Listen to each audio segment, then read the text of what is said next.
200 agences bancaires physiques, 200 000 clients, bientôt une entrée à la bourse de Casablanca. 6 ans après la naissance de l'écosystème de la finance participative, le secteur croît et se met à rêver des 500 000 clients. Après l'ouverture de l'assurance Takaful, le secteur cible désormais les entreprises et un modèle marocain de la finance participative fait petit à petit son bonhomme de chemin. Alors, où en sommes-nous précisément? Quelle perspective d'avenir? Passage au scan.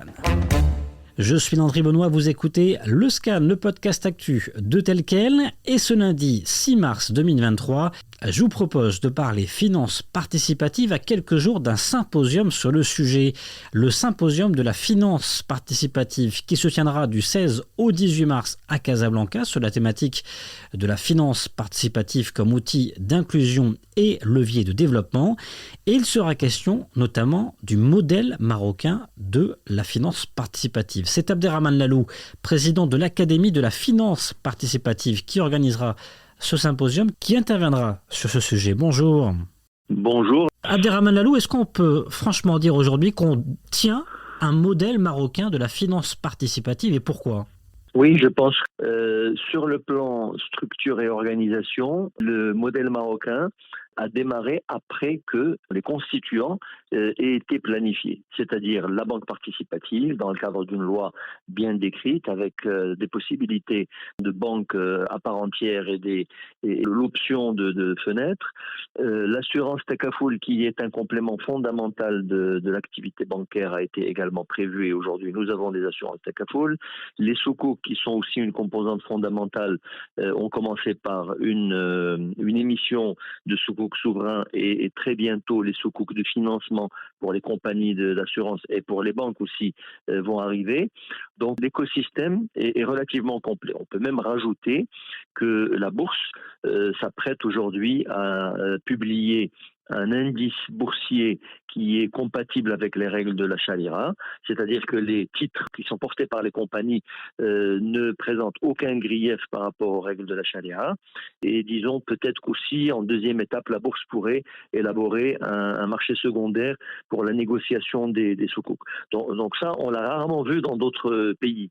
Généralement, c'était les banques qui étaient en figure de proue et le reste de l'écosystème tardait à venir. Ça, c'est la première caractéristique distinctive. La seconde, elle est au niveau de la compatibilité de ces produits avec la charia. Parce que n'oublions pas que ce sont des produits affinitaires. Ils viennent et les demandent les personnes qui ont un certain nombre de convictions. Et ces personnes-là doivent être sécurisées. Là, le moyen que les autorités marocaines ont choisi pour sécuriser la conformité aux règles religieuses, c'est de confier cela à un conseil, à un comité central Sharia. Alors, quelle est la différence? Dans la majorité des autres pays, ce sont des comités, disons, dépendants des banques elles-mêmes qui statuent sur ce qui est compatible de ce qui n'est pas compatible. D'abord, ça crée quelques flexibilités un peu douteuses. Secondo, ça crée des contradictions d'une banque à l'autre. Alors, le Maroc, l'exception qu'il représente, c'est que le comité central, il est présidé par Sa Majesté le Roi. Il a nommé des compétences remarquables, reconnues dans le monde entier d'ailleurs, à la tête de cette commission. Et ça fait aussi une compétence distinctive intéressante. Résultat de ces éléments-là, eh bien, c'est la croissance. Le taux de croissance du secteur a été très honorable. Pendant les premières années, on assistait à du 50% de croissance par an. Aujourd'hui, ça tend un petit peu à baisser, ce qui est normal parce que le marché est en phase de pré-maturité. On est quand même à 30-38% de taux d'augmentation des financements.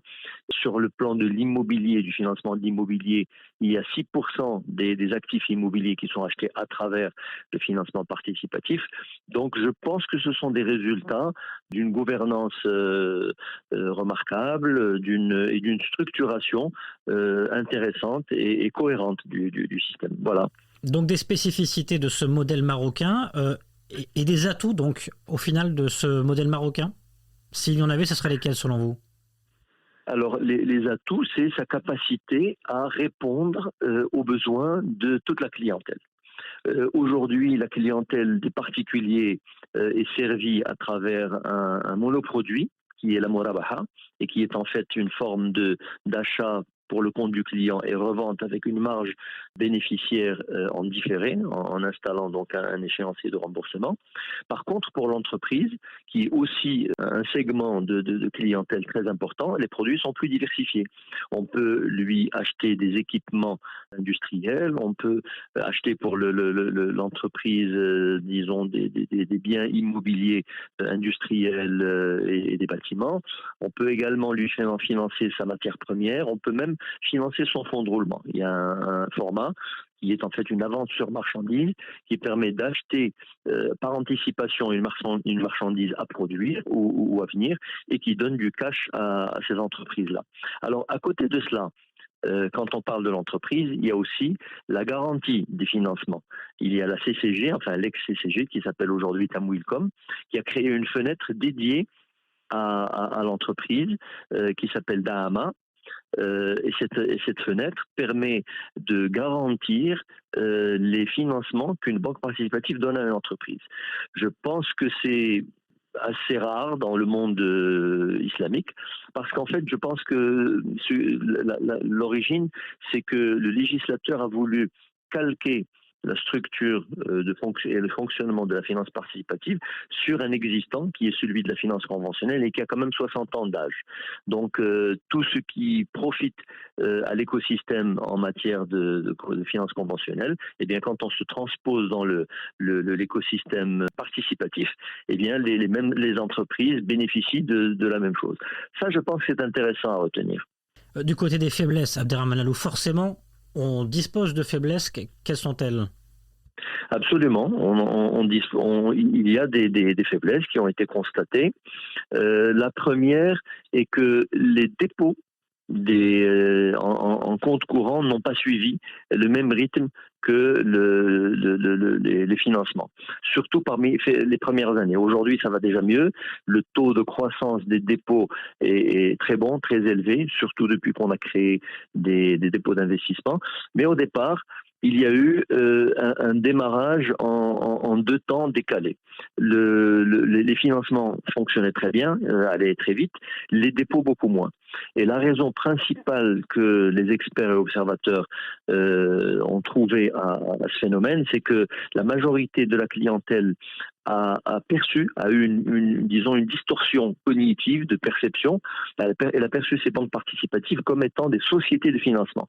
Alors il y a une différence entre une société de financement qui est là juste pour financer avec son capital les achats d'équipements à crédit et une banque universelle qui doit recevoir les dépôts et les utiliser pour accorder des financements. Alors c'est cette clientèle qui a pris les banques participatives pour les sociétés de financement, eh bien, elle n'y a recouru que lorsqu'elle a eu besoin de se faire financer, en gardant peut-être son argent liquide, ses virements de salaire, etc., dans d'autres banques ou peut-être même dans des coffres. L'effort à faire aujourd'hui pour pallier à ça, et justement l'Académie se positionne tout à fait dans cet axe-là, c'est d'expliquer que la banque participative est la banque au quotidien. Peut-être qu'au départ, les services de cette banque n'étaient pas au top, compétitifs avec des banques beaucoup plus anciennes qu'elles, qui sont les banques conventionnelles. Mais aujourd'hui, la différence tend à s'estomper. Les observateurs remarquent aujourd'hui que les banques participatives offrent toute la panoplie de services à ses clients, qu'elles soient banques ou qu'elles soient entreprises, et que peut-être qu'avec cela, ça pourrait peut-être un petit peu changer. Il y a une récente étude qui est tombée, Abderrahmane Lalou, qui parle de 33 agences ouvertes en moyenne chaque année, 33 agences bancaires de banques participatives sur la période 2017-2021. Ça veut dire qu'on est à combien ? On est à peu près à 200 agences bancaires aujourd'hui. Est-ce que c'est un bon chiffre ? Les chiffres officiels étaient de 190 l'année dernière. Je pense qu'on doit frôler les 200. Alors c'est sûr, ce n'est pas une capillarité exemplaire, surtout quand on la compare aux banques conventionnelles qui sont à des milliers d'agences, toutes banques confondues. Cependant, aujourd'hui, la tendance est de pouvoir compter beaucoup plus sur le digital. Et sur l'ouverture de comptes à distance et sur les services à distance qui vont rendre à l'avenir la présence physique d'agences un petit peu moins capitale, un petit peu moins importante. Pour revenir au symposium, nous avons une des séances qui traite justement des fintech dans le monde islamique, les technologies de digitalisation de la banque, et c'est véritablement un sujet porteur. Aujourd'hui, la finance participative, c'est combien de clients ? Alors, il doit y avoir probablement 200 000 clients. C'était en juin dernier à peu près 150 000 clients. Donc ça avance assez vite. Bien sûr, ce sont des clients affinitaires, des gens qui y croient et qui ont l'éthique qui correspond à ce produit. Mais il y a aussi des entreprises qui sont séduites par la particularité intrinsèque des financements donnés. J'en ai connu, nous, en tant que consultants, qui me disent « Oui, moi, j'ai jamais connu ce type de financement, mais quand j'ai découvert, ou bien quand vous me le faites découvrir, eh bien, je suis intéressé parce que je suis un petit peu, saturé en matière de financement, en facilité de caisse et en découvert. Parce que ça n'en finit pas, on met le doigt dans l'engrenage et puis après on ne sait plus comment gérer ces financements. Alors que l'alternative des banques participatives, c'est de vous acheter un bien et de vous le revendre. Vous savez où vous mettez votre argent. Il y a une espèce de capping ou de plafonnement qui est salutaire et sécurisant pour l'entreprise. Donc il y a aussi ce type de clientèle que l'on compte parmi les clients des banques participatives. Alors, deux dernières questions. D'abord, les 500 000 clients. Abderrahmane Lalo, c'est pour quand selon vous? Si vous deviez miser une pièce, entre guillemets. Écoutez, n'étant pas devin, les prévisions qui ont été faites par les experts étaient faites en termes d'actifs gérés par les banques et pas en termes de clients. Parce que vous pouvez avoir une grande croissance du nombre de clients et qui ne véhiculent pas beaucoup d'argent. Donc en termes d'effectifs, en termes d'actifs gérés, l'objectif est de 5%. Nous en sommes encore loin.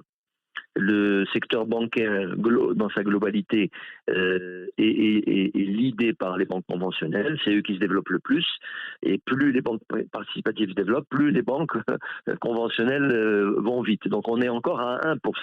Uniquement. Donc l'objectif, c'est de pouvoir, à défaut de les avoir atteints dans les 5 premières années, moi je pense qu'au bout de 10 ans, c'est un âge de maturité intéressant. On devrait avoir atteint les 5% de part de marché à l'échelle nationale. Je pense que c'est jouable. Il y a des champions parmi les banques participatives.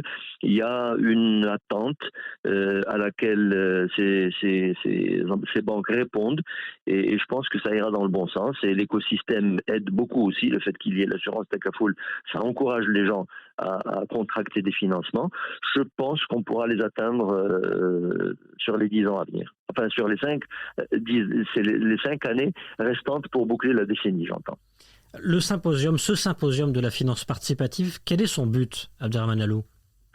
Alors, son but découle des objectifs de l'académie, qui sont des objectifs d'éducation financière dans la perspective de l'inclusion financière. Inclure davantage de clients particuliers et de clients corporate, c'est-à-dire des entreprises, dans le mécanisme bancaire. Beaucoup de gens qui sont aujourd'hui en dehors du circuit le sont pour des raisons éthiques et des raisons d'incompatibilité de leur vision par rapport aux pratiques bancaires et d'assurance. Donc, éduquer ces gens, les sensibiliser, leur expliquer, vulgariser auprès d'eux les notions bancaires et d'assurance permet de les rallier, de les inclure et d'atteindre donc de contribuer à atteindre les objectifs nationaux de l'inclusion financière. Alors nous le faisons de deux manières. La première, c'est le salon. Il y a les banques qui sont là, elles vont tenir des stands. Il y a les compagnies d'assurance qui vont tenir des stands.